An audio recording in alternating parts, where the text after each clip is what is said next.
भारत के नहीं कश्मीर के, और वो भी भारत के नहीं कश्मीर के, और वो भी भारत के नहीं कश्मीर के।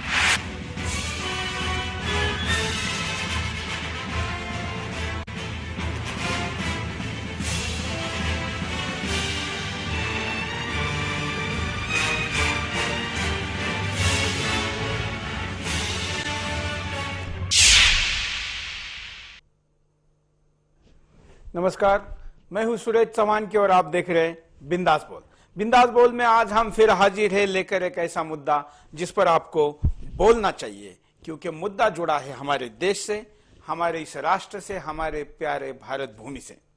जी हाँ, हम बिंदास बोल में ऐसे मुद्दों को लेकर आते हैं जिस पर समाज की राय जरूरी है, लोगों की प्रतिक्रिया जरूरी है, क्योंकि कुछ ऐसे मुद्दे होते हैं जिसमें अगर लोग नहीं बोलेंगे तो राजनेता शायद या कारपोरेट जगत या कोई भी देश के खिलाफ जाने वाला अपने स्वार्थ के लिए कहीं भी जा सकता है।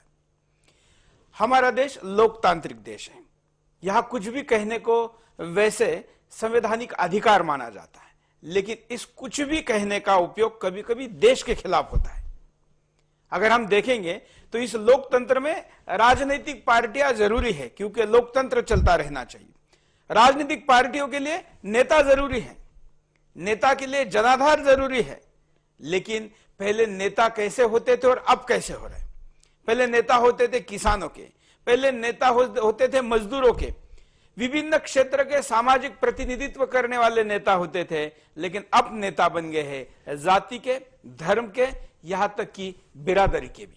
ऐसे में अगर ऐसे बिरादरी के नेता या धर्म के नेता राष्ट्र से बड़ा अपना धर्म या अपनी खुद की खुर्ची या खुद की चेयर या खुद की सत्ता कहते हैं तो राष्ट्र पीछे छूट जाता है। वास्तविक देखा जाए तो लोकतंत्र से लेकर राजनीति और राजनीति से लेकर राजनेता सब कुछ देश के लिए होने चाहिए, लेकिन देश का काम करना है तो पहले हमको सत्ता दीजिए, और हमें सत्ता चाहिए तो उसके लिए हमें राजनीतिक गठजोड़ भी करना चाहिए। और राजनीति के लिए कुछ ऐसी राजनीति भी अब की जा रही है, बल्कि एक ट्रेंड पिछले कुछ दिनों से देश में चल पड़ा है। अब देश के खिलाफ बोलिए, देश के संविधान के खिलाफ बोलिए, देश के संप्रभुता के खिलाफ बोलिए, आप खबरों में छाए रहेंगे और आपका एक गुट खुश भी होगा, कोई बिगाड़ने का सवाल ही नहीं है। यह ट्रेंड इतना चल पड़ा है कि इसमें एक और नया नाम जुड़ गया है। हालांकि यह नाम इसके पहले भी देश के खिलाफ बोल चुका है, लेकिन अब राष्ट्र जब पीछे छूटा है, देश पीछे छूटा है, तो आगे जाने वाले में सबसे आगे कौन जाएगा, इस होड़ में नया नाम है आजम खान। आजम खान ने कहा कि कश्मीर भारत का हिस्सा है या नहीं, यही अभी तय नहीं है, और वहां से एक मुसलमान नेता कांग्रेस के केंद्र की सरकार में मंत्री है, और क्यों नहीं कोई, यह उनका सवाल था। आजम खान क्या है और क्यों ऐसा कहा है यह हम समझ सकते हैं, लेकिन बिंदास बोल में अगर हम इस समझ के खिलाफ नहीं बोलेंगे तो ऐसे बोलने वालों की तादाद रोजाना बढ़ेगी, और फिर राष्ट्र इतना पीछे छूट जाएगा कि शायद हम और आप भी उसको बचा नहीं पाएंगे। इसलिए समय रहते कुछ बोलने की जरूरत है। आइए सबसे पहले नजर डालते हैं मुद्दे पर। इस बयान को देखिए। और वो भी भारत के नहीं कश्मीर के, और वो भी भारत के नहीं कश्मीर के, और वो भी भारत के नहीं कश्मीर के। क्या ये बयान देश की किसी राजनीतिक पार्टी के नेता का बयान लगता है? कितनी आसानी से ये नेता कश्मीर को भारत से अलग दिखा रहा है। ऐसा तो शायद गली का कोई गुंडा भी अपने देश के बारे में नहीं कहेगा, पर इन्हें देखकर तो ऐसा लगता है कि देश के कुछ नेताओं ने तो जैसे देश से कश्मीर को तोड़ने के लिए कसम ही खा ली हो। ये अपनी स्वार्थ की राजनीति के लिए कुछ भी कहने से पीछे नहीं हटते। देश के खिलाफ ऐसे बयान को गैर जिम्मेदाराना बयान भी नहीं कहा जा सकता, क्योंकि इस बयान में तो इनकी होशियारी दिखाई दे रही है, जो अपना स्वार्थ तलाश रही है। रोज नए नए विवादास्पद बयान देकर ये नेता साबित कर रहे हैं कि वो किसी देशद्रोही से कम नहीं है, जो देश को तोड़ना चाहते हैं। देश के विभाजन के बाद से ही कश्मीर को एक विवादित मुद्दा बनाया जाता रहा है, और इस पर हमेशा से ही नेताओं ने अपना उल्लू सीधा करने के लिए तमाम तरह के बयान दिए हैं। चाहे वो जम्मू कश्मीर के मुख्यमंत्री उमर अब्दुल्ला हो, या फिर आतंकवादियों के हिमायती कांग्रेस के बड़े नेता दिग्विजय सिंह, या फिर अपने आप को समाज का सेवक बताने वाली अरुंधति राय, या फिर आजाद कश्मीर की मांग करने वाले अलगाववादी नेता। इन सभी ने कश्मीर को देश से अलग करने के लिए समय समय पर कई ऐसे बयान दिए हैं जिन्होंने हमेशा उन विदेशी ताकतों को बल दिया है जो हमारे देश को कश्मीर से अलग करना चाहते हैं। और इन सब के बाद अब नाम आया है समाजवादी पार्टी के बड़े नेता आजम खान का। आजम खान ने बयान देकर ये जताने की कोशिश की कि जैसे कश्मीर भारत का हिस्सा ही ना हो। ऐसा कहकर भला वो क्या साबित करना चाहते हैं? यही कि कश्मीर भारत का हिस्सा नहीं है। इस तरह का बयान ये दर्शाता है कि देश के नेता कितने बेईमान हो गए हैं और अपनी स्वार्थ की राजनीति के लिए देश को तोड़ने की रेस में लगे हुए हैं।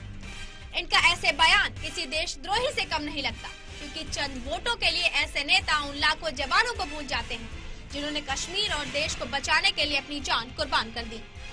इस देशद्रोही ताकतों द्वारा मशहूर बताए जाने वाली समाज सेविका अरुंधति रॉय ने भी अपने बयान में कश्मीर को देश से अलग बताया था। वहीं खुद वहां के मुख्यमंत्री ने भी कश्मीर के बारे में संसद में ऐसा ही विवादित बयान दिया। वहीं दूसरी तरफ कांग्रेस महासचिव दिग्विजय सिंह ने आरएसएस को हिंदू आतंकवादी संस्था कह डाला और आरोप लगाया, जिससे ये साबित होता है कि ये नेता एक सोची समझी रणनीति के तहत इस तरह के बयान देते हैं जिससे एक विशेष समुदाय को भटकाया जा सके। पर वो ये भूल जाते हैं कि समय आने पर जनता भी बता देगी कि देशभक्त कौन है और देशद्रोही कौन। बिल्कुल, देशभक्त कौन है, देशद्रोही कोई नहीं, ये तो आप तय करेंगे। लेकिन अगर देश के खिलाफ बोलने वाले के खिलाफ कोई बोलेगा ही नहीं तो उसका हौसला और बढ़ेगा। उसकी हौसला अफजाई करने वाले तो बहुत लोग हैं, बहुत है, लेकिन उसके खिलाफ बोलने वाला कोई नहीं है। अगर आप में हिम्मत है, आपको ऐसे आजम खान जैसे नेताओं के खिलाफ बोलकर उनकी बोलती बंद करनी है तो स्क्रीन पर चल रहे नंबरों पर फोन करिए, अपनी बात को रखिए और बिंदास होकर बोलिए कि क्या ये देशद्रोह नहीं है।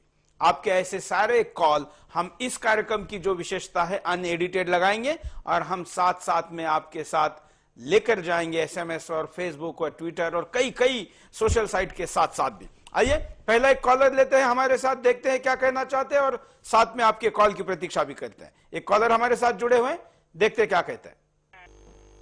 हेलो हेलो, हाँ बोलिए, क्या कहेंगे? सुरेश जी, मैं नमस्कार, मैं दिलीप दवे मुंबई भाईंदर से बोल रहा हूँ। हाँ नमस्कार।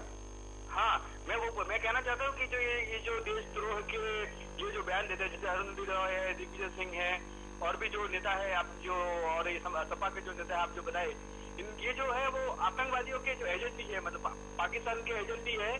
इनके लिए देश को और देश के लोगों को जल्दी ही सोचना पड़ेगा, नहीं तो आने वाला समय बहुत खराब होगा हमारे लिए। बिल्कुल सही कह रहे हैं आप। हाँ, और मैं बोलना चाहता हूँ कि आरएसएस जैसे देशभक्त संगठनों को ये लोग बोलते हैं कि सिमी से तुलना करते हैं, ये बहुत बड़ा दुर्भाग्य है और आने वाला अगर समय भारत के पब्लिक ने नहीं सोचा ना तो बहुत बुरा होगा। बिल्कुल, धन्यवाद धन्यवाद धन्यवाद। आजम खान जहां से आते हैं उसका नाम है रामपुर, राम की नगरी से रावण की भाषा बोल रहे। हालांकि रावण भी कभी कश्मीर के खिलाफ शायद बोलेगा, ये तो दाऊद की भाषा बोल रहे। लादेन इससे अलग क्या बोल सकता है? पाकिस्तान इससे अलग क्या चाहता है? क्या जैसे हमारा कॉलर कह रहे हैं, देश के ऐसे कुछ नेताओं को आईएसआई से कुछ मिलता तो नहीं? इसकी भी इंक्वायरी होनी चाहिए, क्योंकि राजनीति करने के लिए फंड का यह भी एक तरीका हो सकता है। और एक कॉलर हमारे साथ जुड़े, उनसे बात करते देखते क्या कहना चाहते हैं, बोलिए। हेलो, कश्मीर मसले कुछ बात करना चाहता हूँ आपसे। देखिए, आपका चैनल देख रहा हूँ मैं। बोलते रहिए आप। हेलो, हम कॉलर को कहेंगे कि आप अपने टीवी के आवाज के रिस्पांस का प्रतीक्षा मत करिए, आप सीधे फोन पर अपने कान पर क्या आवाज आ रहा है ये देख के आपकी बात कहिए। टीवी पर कुछ सेकंड डिले आता है। और भी एक कॉलर, हम उनके पास भी जाएंगे, उनसे भी बात करेंगे। और हम चाहेंगे कि आज सबसे ज्यादा कॉल आए। हम इसलिए चाहेंगे कि आज आजम खान जैसे शक्तियों को यह लगना चाहिए कि हां, देश के खिलाफ अगर बोलते हैं तो हमारे खिलाफ बोलने वाले लोग हैं। राजनीति में जब तक प्लस दिखता है तब तक ये नेता किसी के भी खिलाफ बोलेंगे, लेकिन जैसे इनको पता चलेगा कि इसमें राजनीतिक नुकसान है तो इससे वो हट जाएंगे, और हम यही चाहते हैं। हेलो हेलो, हाँ बोलिए, क्या कहेंगे? सुरेश जी, मैं नमस्कार, मैं दिलीप दवे मुंबई भाईंदर से बोल रहा हूँ। हाँ नमस्कार। हाँ, मैं कहना चाहता हूँ कि जो ये जो देशद्रोह के ये जो बयान देते हैं, जैसे अरुंधति रॉय है, दिग्विजय सिंह है और भी जो नेता है आप जो, और ये सपा के जो नेता है आप जो बताए, ये जो है वो आतंकवादियों के जो एजेंट ही है, मतलब पाकिस्तान के एजेंट ही है। इनके लिए देश को और देश के लोगों को जल्दी ही सोचना पड़ेगा, नहीं तो आने वाला समय बहुत खराब होगा हमारे लिए। बिल्कुल सही कह रहे हैं आप। हाँ, और मैं बोलना चाहता हूँ कि आरएसएस जैसे देशभक्त संगठनों को ये लोग बोलते कि सिमी से तुलना करते हैं, ये बहुत बड़ा दुर्भाग्य है। और आने वाला अगर समय भारत के पब्लिक ने नहीं सोचा ना तो बहुत बुरा होगा। बिल्कुल, धन्यवाद। धन्यवाद, धन्यवाद। आजम खान जहां से आते हैं उसका नाम है रामपुर। राम की नगरी से रावण की भाषा बोल रहे। हालांकि रावण भी कभी कश्मीर के खिलाफ शायद बोलेगा, ये तो दाऊद की भाषा बोल रहे। लादेन इससे अलग क्या बोल सकता है?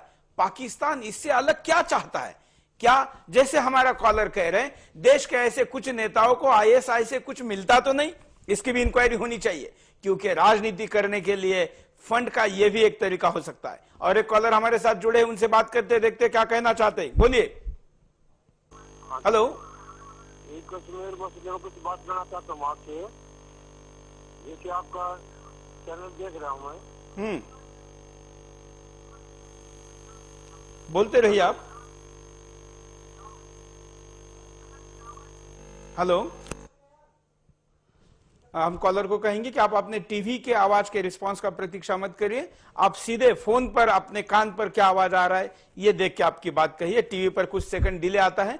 और भी एक कॉलर, हम उनके पास भी जाएंगे, उनसे भी बात करेंगे। और हम चाहेंगे कि आज सबसे ज्यादा कॉल आए। हम इसलिए चाहेंगे कि आज आजम खान जैसे शक्तियों को यह लगना चाहिए कि हां, देश के खिलाफ अगर बोलते हैं तो हमारे खिलाफ बोलने वाले लोग हैं। राजनीति में जब तक प्लस दिखता है तब तक ये नेता किसी के भी खिलाफ बोलेंगे, लेकिन जैसे इनको पता चलेगा कि इसमें राजनीतिक नुकसान है तो इससे वो हट जाएंगे। और हम यही चाहते हैं। तो जैसे कि कुछ कॉलर अपनी बात को कह रहे हैं और आप भी कह सकते हैं। और आजम खान जैसे नेता, आजम खान अकेले नहीं है, ये तो एक अब बिरादरी बनती जा रही है। देश के खिलाफ बोलो, मीडिया में पब्लिसिटी मिलेगी और आपका एक गुट खुश भी हो जाएगा। लेकिन अब हमको ट्रेंड बदलना पड़ेगा। अब हमको देश के खिलाफ बोलने के वाले के खिलाफ खुद बोलना पड़ेगा और ये माहौल करना पड़ेगा कि अगर आप देश के खिलाफ बोलो तो बोलने वाले समर्थन देने वाले से ज्यादा खड़े हो जाएंगे। राजनीतिक नुकसान होगा, मैं तो कहता हूं कि सारे प्रकार का नुकसान होना चाहिए। शायद असंवैधानिक है किसी टीवी चैनल से बोलना, लेकिन किसी को सजा दिए बगैर उसका मुंह देश के खिलाफ बंद करने का कोई भी तरीका हो वो अपनाना चाहिए, तभी देश बचता है। अगर हम संविधान की बातें केवल करते रहेंगे तो संविधान के नाम पर उसको लात मारने वाले नेता देश के संप्रभुता को नुकसान पहुंचाएंगे।